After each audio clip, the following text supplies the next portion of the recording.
Hoja de trabajo 3A y 3B del curso de diseño de base de datos de la Facultad de Ingeniería. En resumen, según el enunciado, dice lo siguiente: tomando el modelo de cómo realizar una transacción en Oracle, debe realizar lo siguiente: crear un modelo de base de datos de 3 tablas, 2 tablas que son a elección y una tabla llamada log que servirá para el estado de transacciones. 2. La forma de crear las transacciones en los procedimientos y el momento en el que se va a hacer esa su elección. 3. Se creará un procedimiento trigger que va a insertar en la tabla log las siguientes transacciones: activa, fallida, parcialmente comprometida y comprometida. Y número 4. Las transacciones desaparecerán de la tabla log cuando se comprometa. Para poder explicar el enunciado de esta hoja de trabajo, vamos a ir al siguiente diagrama de datos. Como podemos observar, aquí tenemos un diagrama de relaciones. Tenemos lo que son 5 tablas: la tabla número 1 que es alumno, tabla número 2 facultad, tabla número 3 que es el detalle que existe la relación entre estas dos tablas. Existe una tabla log que servirá para los estados de la transacción y una tabla conteo para poder llevar el orden de las transacciones. El paso número 2, tenemos que insertar datos de alumnos y datos en la facultad. En ejemplo, voy a tomar 3 datos para alumnos y 3 datos para facultad. Ejecutamos. En el paso 3 podemos observar que vamos a crear un procedimiento almacenado para agregar estados a la bitácora, o en pocas palabras, a la tabla log. Empezamos a crear lo que es el procedimiento. Declaramos una variable estado que servirá de modo local y declaramos 2 variables. La primera variable sirve para insertar el ID de forma autoincrementable. La segunda variable nos servirá para un contador y así llevar el orden de las transacciones. Vamos a la sentencia del procedimiento. En la primera fila tenemos lo que es una selección del ID mayor de la tabla log y luego se la asignamos a una variable. También tenemos lo que es una selección del ID mayor de la tabla conteo y se la asignamos a una variable, en este caso la variable cont. Bueno, cuando nosotros ejecutamos una transacción de esta manera, es decir, vamos a hallar lo que es el ID mayor de la tabla conteo. Si no existen datos en la tabla, nos devolverá un valor nulo. Entonces debemos hacer una sentencia en donde nosotros tenemos que asegurarnos si existen datos o no en esa tabla. Podemos ver que aquí está la sentencia de esta condición. Si el ID mayor es nulo, es decir, no hay datos en la tabla log, se crea el primer ID, sería el ID número 1. De lo contrario, si hay datos en la tabla log, el ID mayor incrementa o se va incrementando de 1 en 1. Aquí hacemos también una sentencia para la siguiente tabla, que en este caso es la tabla de conteo. Esta sentencia que está acá es para la tabla log y esta es para la tabla conteo. Tienen las mismas características. Verifica si existen datos en una tabla o no. Vamos a la siguiente sentencia. Esta sentencia va a verificar si el estado que está como parámetro en el procedimiento almacenado está comprometida o está fallida. Si la transacción se finaliza voluntariamente, se guarda el conteo, quiere decir se realiza esta inserción. Una vez realizada estas 3 sentencias, tenemos lo que es la inserción a nuestra bitácora o a la tabla log. Ingresamos con un ID que lo va a estar validando por medio de esta sentencia.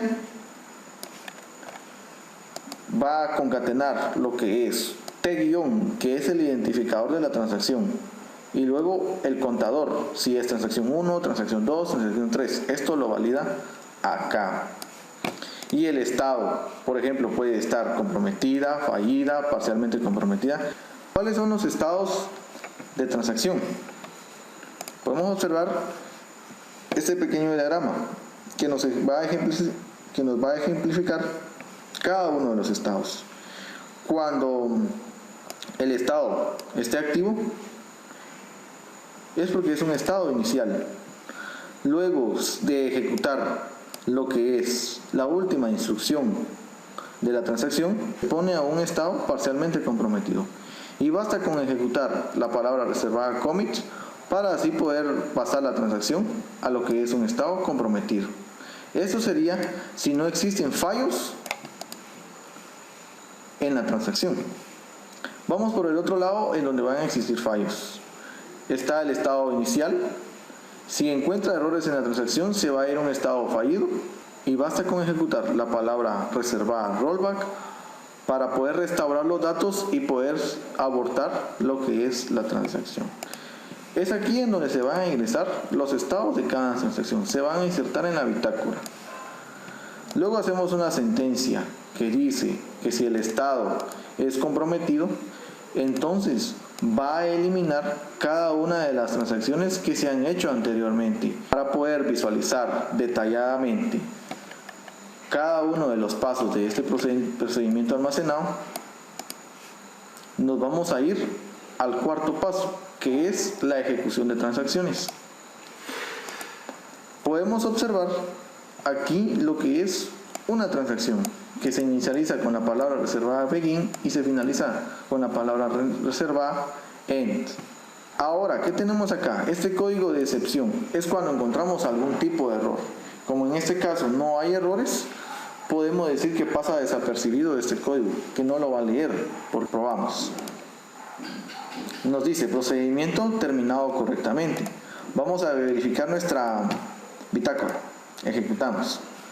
Si nos podemos dar cuenta, no existen datos en esta bitácora. ¿Por qué no?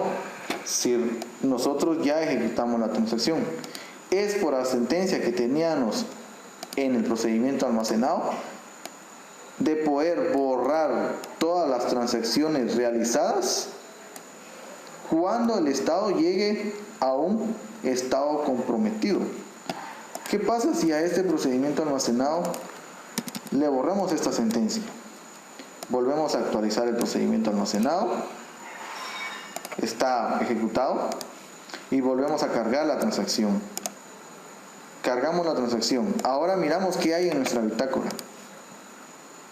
En nuestra bitácora hay una transacción 2 que está primero activa y después fallida. ¿Por qué pasa esto? Como si nos podemos dar cuenta, en detalle. Ya existe un ID con el número 1. ¿Qué quiere decir? Que nuestra transacción encontró el error del estado fallido. Bueno, encontró el error y automáticamente la transacción pasó a un estado fallido. Por eso fue de que se ejecutó esta parte, encontró el error y se desplazó automáticamente a la excepción, pasando a un estado fallido. Y es por eso que a la hora que nosotros seleccionamos la bitácora, encontramos estas dos transacciones.